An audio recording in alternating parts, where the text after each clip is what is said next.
What is up, guys? It's your boy Kuya Juicy, and we're back at it again for another episode of our vlog. And for today's episode, pag-uusapan natin ang ating top 10 best value for money expressway legal motorcycles dito sa Pilipinas ngayong 2025. Ngayon guys, bago kong umpisahan yung ating countdown, huwag mo kalimutang i-click yung like, yung subscribe, at yung notification button dyan sa baba para lagi kang updated kada may bagong uploads ko, Juicy. Huwag natin patagalin pa at umpisahan na natin yung bilang. Bale, yung magiging reference nga pala natin for our countdown is syempre kung alin yung pinaka-best value for money, with 10 being the least and 1 being the best. Number 10 on our list is KTM's Duke 390. The bike is powered by a 399cc single-cylinder engine na kayang mag-produce ng 44 horsepower at peak torque na 39 Newton meters. Paired din ito with 6-speed transmission gearbox. Suspension sa harap ay gumagamit ng 43mm WP Apex open cartridge fork na adjustable ng compression at rebound. Habang sa likod naman ay gumagamit ng off-center WP Apex separate piston shock na adjustable lang rebound at reload niya. Pagdating sa brakes, gumagamit ang Duke 390 ng 320mm na 4-piston radial caliper sa harap at 240mm na twin radial caliper sa likod. Equipped na rin yung bike ng cornering ABS and Supermoto ABS na makukuha mo sa standard version nito. Naka-launch control, dalawang riding modes, at naka 5-inch TFT display na rin to, guys. Pwede mo rin i-adjust yung seat height niya from 800 to 820mm sa prefer mo na height. Kung nagtataka ka bakit nasa pang-10 na listahan natin ng Duke 390 is because of course of its price.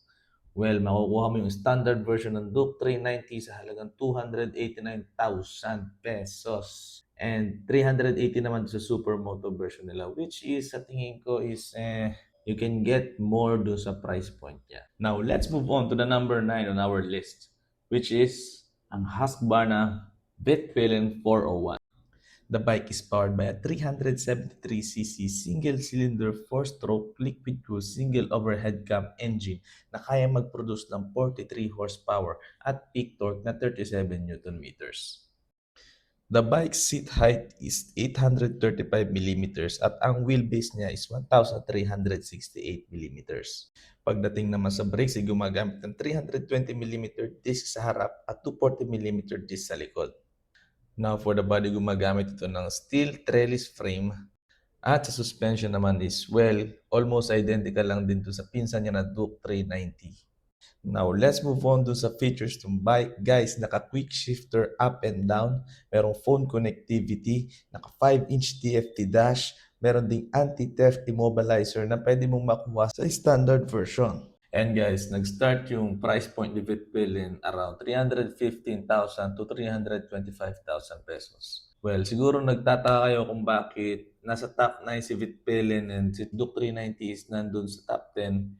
Well, katulad yan sinabi ko sa inyo kanina, ang pinag-uusapan natin is best value for money. And para sa akin, mas madaming tech features itong si Vetpillen kesa kay Duke 390. And also, para sa akin, pagdating sa character ng bike, mas may character si Vetpillen kesa kay Duke 390. Kaya mas pinili natin si Vetpillen na mapunta dun sa ating top 9. And now, let's move on sa number 8 sa ating list.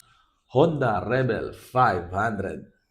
Isa sa mga pinakapopular na beginner's bike sa panahon ngayon is ang Honda Rebel 500.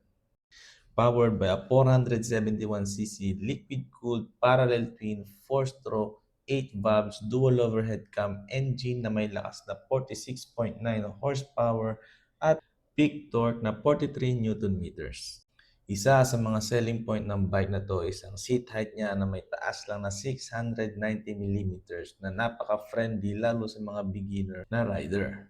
Hindi rin natin may kakaila na isa ito sa mga pinaka-best looking motorcycles pagdating sa kategory ng retro.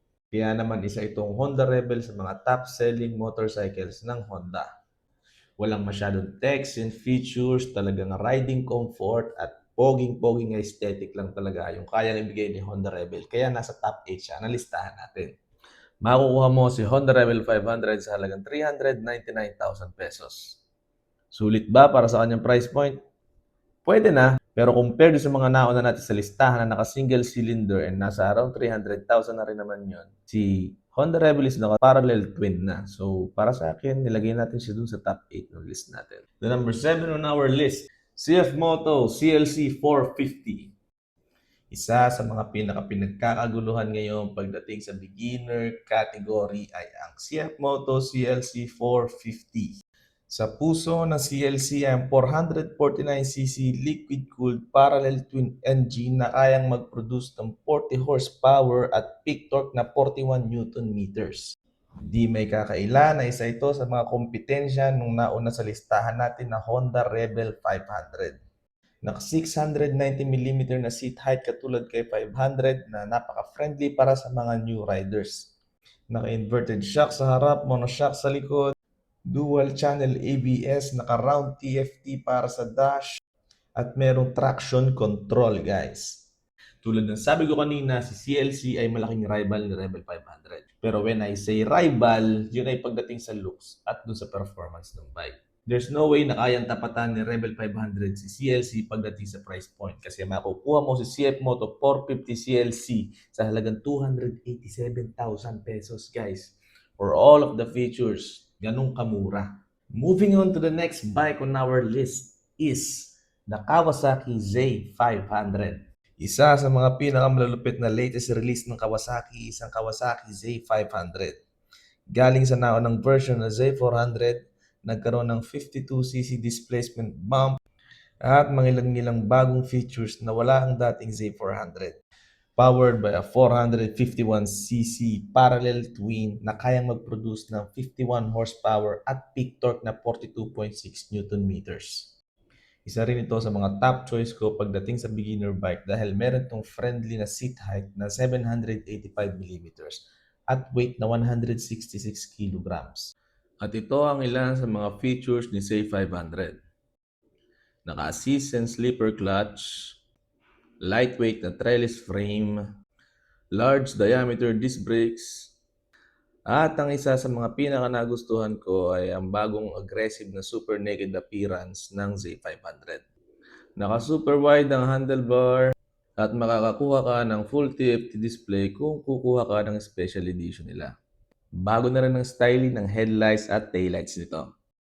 Makukuha mo ang bagong Kawasaki Z500 sa halagang 329,800 pesos para sa standard version at 355,600 naman para sa SE.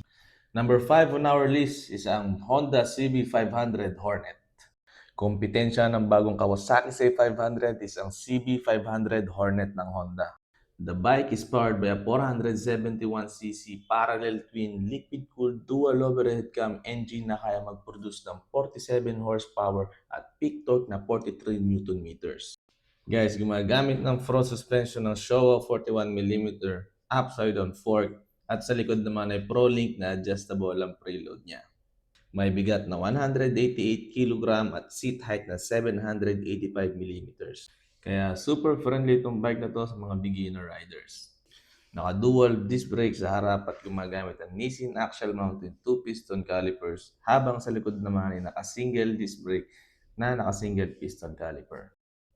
Naka 5-inch full color TFT display, may Honda Road Sync with an on-screen turn-by-turn navigation, HSTC or yung Honda Selectable Torque Control. Kaya alam mong maibubuga ang motor na to pagdating sa mga rival niya. And guys, makukuha mo ang CB500 Hornet sa halagang 379,000 pesos. Compared sa mga nauna sa listahan, kitang-kita mo si Hornet is competitive hindi lang dun sa price point, kundi pati dun sa mga specs and features. Now, let's move on to the number 4 on our list, which is walang iba kundi ang CF Moto 450 MT. Isa sa mga pinagkaguluhang motor ng CF Moto nung unang debut nito sa Pilipinas noong 2024 ay ang CF Moto 450 MT. Isang entry-level na adventure bike na capable kahit pa yung pinaka-extreme na mga adventures at off-roads.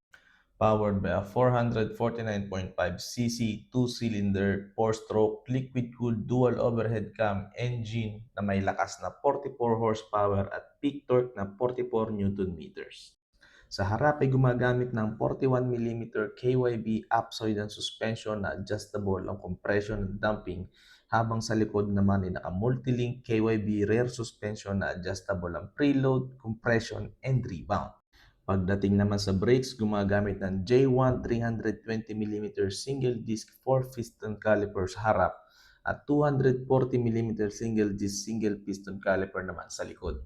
Naka-dual channel ABS na switchable, traction control na switchable, at adjustable din ng seat height mo from 800mm to 820mm depende sa preferred height mo.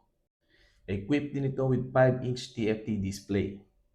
Makukuha mo ang CF Moto 450MT sa halagang 328,900 pesos. Imagine lahat ng tech and features na binanggit natin kanina, makukuha mo sa ganung halaga lang.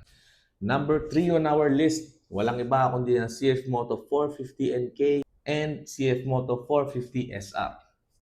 Both bikes are powered by a 449.5cc parallel twin 4-stroke 8-valve dual overhead cam engine na kaya mag-produce ng 46.25 horsepower at peak torque na 39.3 Nm.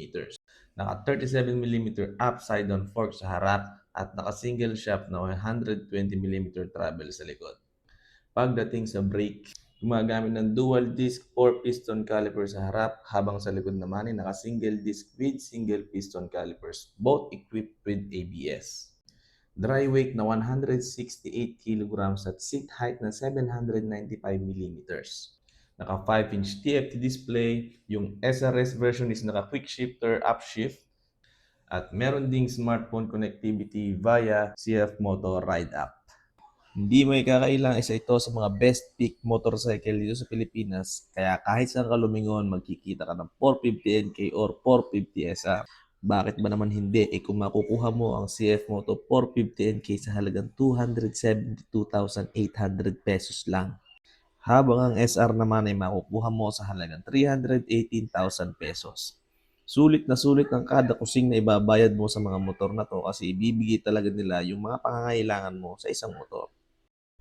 Huwag na natin patagalin pa, ibigay na natin ating top 2 sa ating listahan. Ang Honda NX500. Malamang marami sa inyo hindi mag-agree bakit ito ang number 2 sa ating listahan.